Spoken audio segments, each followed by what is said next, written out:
long-term slide. I agree with Professor Patnaik that these are not things that happen overnight, and I mean they don't happen in one decade either. Most of the time, they happen slowly and gradually.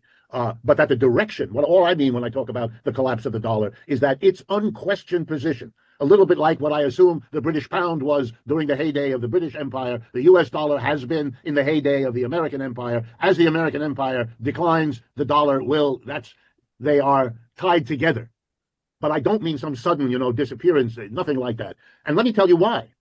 The extraordinary economic growth, and I'll take just China and India, over the last 30, 40 years, particularly the Chinese, but the Indian as well, were accomplished, let me remind everyone, under the aegis of the global dominance of the dollar.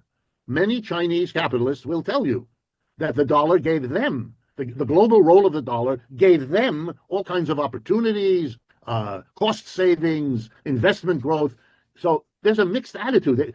There's a story here in the West that capitalism, more than anything else, really doesn't want uncertainty. It is stymied by the inability to do what it's supposed to do, which is make some sort of rational decision where to invest its money, given that the results of the investment will happen years down the road, and no one can know what the situation will be then. There's a reason why the biggest intellectual aha moment of John Maynard Keynes was when he figured out the centrality of the uncertainty and how it exploded the simple-mindedness of early neoclassical economics. It's important to understand the decline of the dollar increases uncertainty, and therein becomes a contradiction. The very forces that would like, in some abstract way, to have a different currency, a yuan or a basket of currencies, a new currency based on a basket. And I know those issues are being discussed by working groups within the BRICS, as they should be.